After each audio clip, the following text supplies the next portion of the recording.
Good morning students. मैं आपकी लोक प्रशासन की मैडम डॉक्टर सीमा शर्मा। आज का हमारा जो नया टॉपिक है वो है लोक प्रशासन की प्रकृति, नेचर ऑफ पब्लिक एडमिनिस्ट्रेशन। प्रकृति का अर्थ आप समझते हैं, स्वभाव, आदत, सीरत हर व्यक्ति की अलग अलग होती है, हर विषय की अलग अलग होती है। हम किसी भी विषय का जब अध्ययन करते हैं तो उस विषय के अंदर सबसे महत्वपूर्ण तत्व होता है मानव तत्व का हम अध्ययन करते हैं। लोक प्रशासन के अंदर हम मानव की प्रशासनिक क्रियाओं का अध्ययन करते हैं। इतिहास में हम मानव के अतीत का अध्ययन करते हैं। समाजशास्त्र में मानव की सामाजिक क्रियाओं का अध्ययन करते हैं। अर्थशास्त्र में मानव की आर्थिक क्रियाओं का अध्ययन करते हैं। राजनीति विज्ञान में मानव की राजनीतिक क्रियाओं का अध्ययन करते हैं। किसी भी विषय को हम ले लें, उसमें सबसे महत्वपूर्ण तत्व होता है मानव का स्वभाव जो है वह परिवर्तनशील होता है, बदलता रहता है। उसी से संबंधित सारे विषय हैं, उसी से संबंधित विषय लोक प्रशासन है। इस लोक प्रशासन की प्रकृति क्या है? जब हम प्रकृति की बात करते हैं तो प्रकृति के अंदर हम दो चीज़ों को सम्मिलित करते हैं, एक है कला और दूसरा है विज्ञान। जहाँ तक हम लोक प्रशासन की बात करें तो लोक प्रशासन क्या कला है या लोक प्रशासन एक विज्ञान है? जब हम इनकी बात करते हैं, जब कला की बात करते हैं तो सारे के सारे विद्वान इस बात पर एक मत है, इस बात पर सहमत हैं कि लोक प्रशासन एक कला है। बात आती है कि क्या लोक प्रशासन विज्ञान है?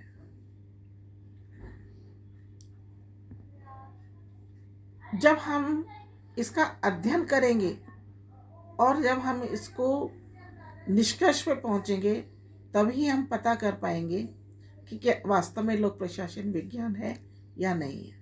अब हम दोनों की अलग अलग व्याख्या करते हैं। पहली बात हम करते हैं, लोक प्रशासन क्या एक कला है? इसके बारे में जानने से पहले हमको ये जानना है कि कला क्या है। कला एक व्यवस्थित अभ्यास है, सिस्टमैटिक प्रैक्टिस। किसी भी कार्य को आप सिस्टमैटिक तरीके से करें, व्यवस्थित तरीके से उसका अभ्यास करें, वही कला है। आवश्यकता इस बात की नहीं है कि कोई व्यक्ति उस विषय का कितना बड़ा विद्वान है, बल्कि आवश्यकता इस बात की है कि वह उस विषय का कितना बड़ा ज्ञाता है, उस विषय के बारे में कितना जानता है। ये नहीं है कि उसके पास बड़ी बड़ी उसने डिग्रियां ले ली, अपने नाम के आगे डिग्रियां लगा ली और वह बहुत बड़ा विद्वान हो गया। नहीं, वो वास्तव में उस विषय के कितने नज़दीक है, उस विषय को कितने बारीकी से वह समझता है, इस बात की जानकारी होना आवश्यक है। अगर वह उस विषय को बहुत अच्छे से जानता है तो वह उस विषय का एक बहुत बड़ा कलाकार माना जाता है। टोडरमल नाम सुना होगा, जिन्होंने राजस्व व्यवस्था हमें दी है। अकबर, जिन्होंने धर्मनिरपेक्ष नीति हमें दी है। ये क्या है? टी.एन. शेषन, जो आज हम हमारे मतदान के अंदर निर्वाचन पत्र का प्रयोग करते हैं, ये उन्हीं की देन है। बहुत बड़े बड़े प्रशासक हैं जिन्होंने अपनी प्रशासनिक तकनीक से एक कलाकार का रूप धारण कर लिया है। अब हम बात करेंगे कला की, कि कला की क्या विशेषताएं हैं। नंबर 1, कला में सत्यम शिवम सुंदरम की अभिव्यक्ति होती है। अर्थात कला जो है सत्यता के ऊपर आधारित होती है। शिवम से तात्पर्य होता है कल्याणकारी। कला से कभी भी किसी का अहित नहीं होता है। कला सबके लिए लाभकारी होती है और कला की दुनिया जो है सत्यता के ऊपर आधारित होती है। क्या ये विशेषता में लोक प्रशासन में देखने को मिलती है? बिल्कुल देखने को मिलती है। लोक प्रशासन जो है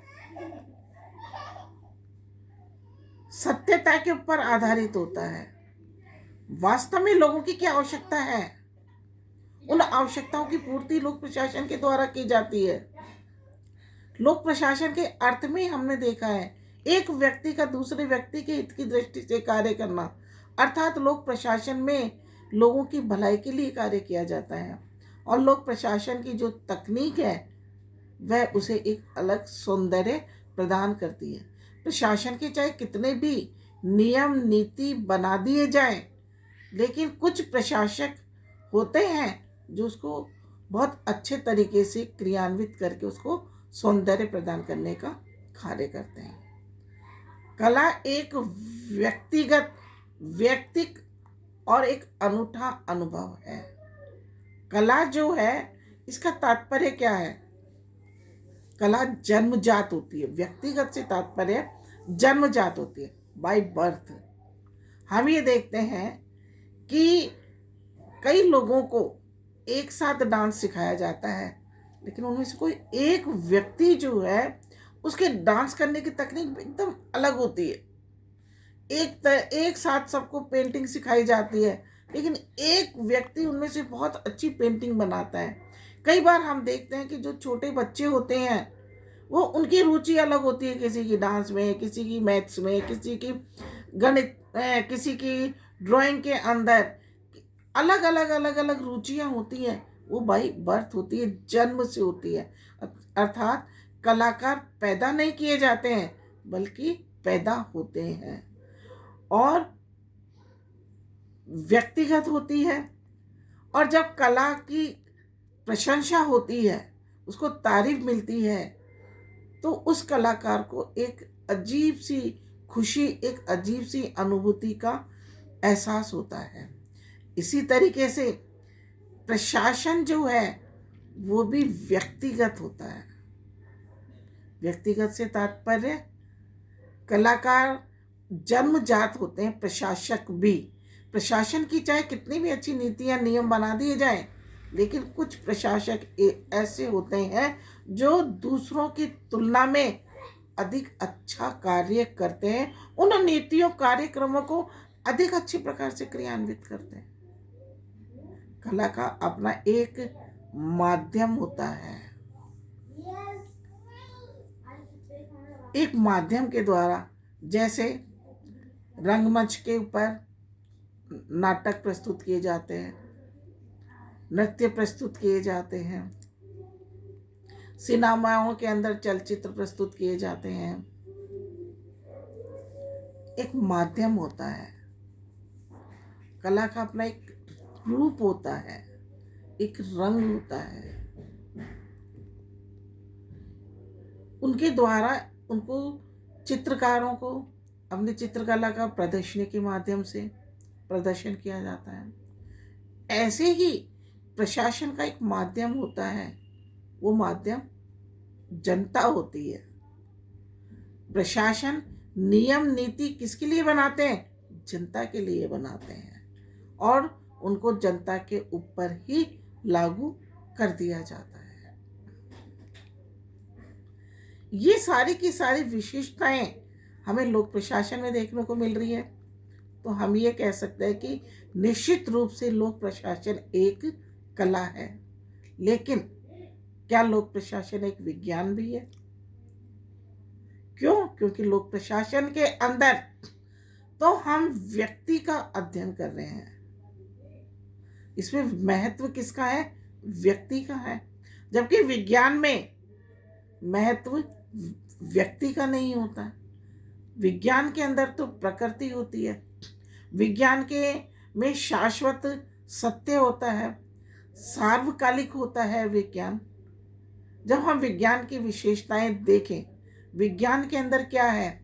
विज्ञान में एक जिज्ञासा होती है क्या है और क्या होना चाहिए, इन दोनों के मध्य एक संबंध होता है कि क्या है और इसका क्या होना चाहिए। उसकी खोज में लग जाए, उसकी तलाश में लग जाए, उसके शोध में लग जाए, यही विज्ञान होता है। विज्ञान के अंदर तथ्यों का एकत्रीकरण किया जाता है, वर्गीकरण किया जाता है, उनका परीक्षण किया जाता है, फिर उनका मूल्यांकन किया जाता है और उसके बाद में उनका जो है निष्कर्ष निकालते हैं। अब हम विज्ञान की विशेषताएं देखें। विज्ञान की क्या विशेषताएं हैं जो हमें लोक प्रशासन में देखने को मिले। प्राथमिकताओं का निर्धारण। विज्ञान हमेशा प्राथमिकताओं का निर्धारण करते हैं। जो कार्य पहले करना है वो पहले स्तर पर, सबसे पहले किसी समस्या को देखेंगे, उस समस्या से संबंधित तथ्यों का एकत्रीकरण करेंगे, फिर उनका वर्गीकरण करेंगे, बाद में इनका प्रयोग करेंगे। ऐसे तो नहीं है कि वो सीधा ही उनका एक्सपेरिमेंट पहले करने लग जाए, नहीं। पहले उनके लिए प्राथमिकता क्या है, समस्या और समस्या से संबंधित तथ्यों का एकत्रीकरण। अब हम बात करें लोक प्रशासन की। क्या लोक प्रशासन में प्राथमिकता को निर्धारण? यस। सबसे पहले हम लोक प्रशासन का अर्थ, लोक प्रशासन का क्षेत्र, लोक प्रशासन की प्रकृति, लोक प्रशासन का महत्व आदि का अध्ययन करते हैं। हम एक स्टेप बाय स्टेप इनके अंदर बढ़ते हैं, एक एक सोपान हम इनके अंदर चढ़ते हैं, एक एक सीढ़ी हम चढ़ते हैं, तब जाके हम इनका अध्ययन करते हैं। दूसरी बात, जब हम इनकी बात करते हैं तो विज्ञान के अंदर संगठन पर बल दिया जाता है। संगठन दो या दो से अधिक व्यक्तियों का एक समूह जिनका कोई एक निश्चित उद्देश्य होता है। विज्ञान में कभी भी एक अकेला व्यक्ति कोई प्रयोग नहीं करता है, उसकी एक पूरी टीम होती है। वो टीम मिलकर ही किसी भी बात का अनुसंधान, खोज, शोध, ये सारे कार्य एक टीम के द्वारा किए जाते हैं, तो उस संगठन पर बल देते हैं। इसी तरीके से लोक प्रशासन में भी संगठन पर बल दिया जाता है। किसी भी विभाग का निर्धारण किया जाए, किसी संकाय का निर्धारण किया जाए, किसी निदेशालय का निर्धारण किया जाए, ये एक संगठन बनाया जाता है। इनमें दो या दो से अधिक व्यक्ति कार्य करते हैं जिनका एक निश्चित उद्देश्य होता है, तो इसमें संगठन पर बल दिया जाता है। नंबर 3, सिद्धांतों का निर्माण। विज्ञान के अंदर कुछ अपने सिद्धांत बनाए जाते हैं और वह उन सिद्धांतों पर ही रहकर काम करते हैं। विज्ञान का सिद्धांत है सबसे पहले समस्या को देखना, तथ्यों का एकत्रीकरण करना, वर्गीकरण करना, तो वही सिद्धांतों पर वह कायम रहेंगे। उसके बाद में विज्ञान के जो सिद्धांत होते हैं वह शाश्वत होते हैं, सर्वकालिक होते हैं। कहीं भी जाएं, सूरज अगर पूरब से निकलता है तो पूरे विश्व में सूरज पूरब से ही निकलेगा, पश्चिम से नहीं। पश्चिम में अस्त होता है तो पश्चिम में ही अस्त होगा। ये एक सार्वकालिक नियम बना हुआ है। इसी तरीके से लोक प्रशासन के अंदर भी कुछ नियम हैं। नियंत्रण का क्षेत्र, आदेश की एकता, पर्यवेक्षण, समन्वय, ये कुछ ऐसे नियम हैं जो आप कहीं भी किसी भी देश में चले जाएं, किसी भी संगठन में चले जाएं, चाहे वह निजी संगठन में चले जाएं, लोक प्रशासन के अंदर चले जाएं, ये सारे नीति नियम आपको देखने को मिलेंगे। नेक्स्ट जो बात आती है विज्ञान की, भविष्यवाणी करने की क्षमता। विज्ञान के अंदर भविष्यवाणी करने की क्षमता होती है। वह चेतावनी देता है, आगे होने वाले बताते हैं। मौसम विज्ञान का हमने देखा है कि यहाँ पर जो है आज मौसम साफ रहेगा, यहाँ बारिश होगी, यहाँ ठंड पड़ेगी। इस तरीके से भविष्यवाणी विज्ञान के द्वारा की जाती है।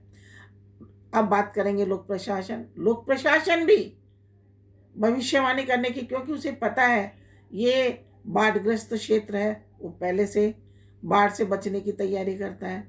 ये जो अकाल पीड़ित क्षेत्र हैं, यहाँ पर कोई महामारी फैल सकती है, यहाँ पर कुछ और हो सकता है, यहाँ पर कोई ऐसा जो है संवेदनशील क्षेत्र होता है जहाँ लड़ाई झगड़े होने की संभावना होती है। तो उन सब के लिए भविष्यवाणी रख के वह पहले से उनकी व्यवस्था करता है।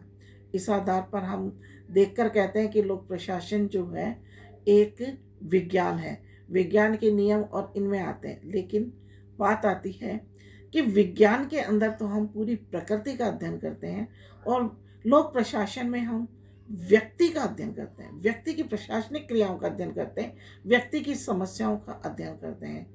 अब लोक प्रशासन के अंदर प्रयोगशाला का पूरी तरीके से अभाव होता है।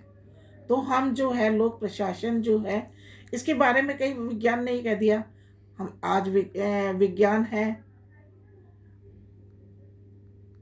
कोई कहता है हम भविष्य में विज्ञान होकर रहेंगे, कोई कहता है ये विज्ञान नहीं है। लेकिन जब हमने अभी विज्ञान की और लोक प्रशासन की दोनों की जब हमने तुलना करी तो हमने ही पाया कि इसमें व्यक्ति विशेष का जब अध्ययन किया जाता है तो लोक प्रशासन एक विज्ञान तो है, लेकिन वह प्राकृतिक विज्ञान ना होकर सामाजिक विज्ञान है।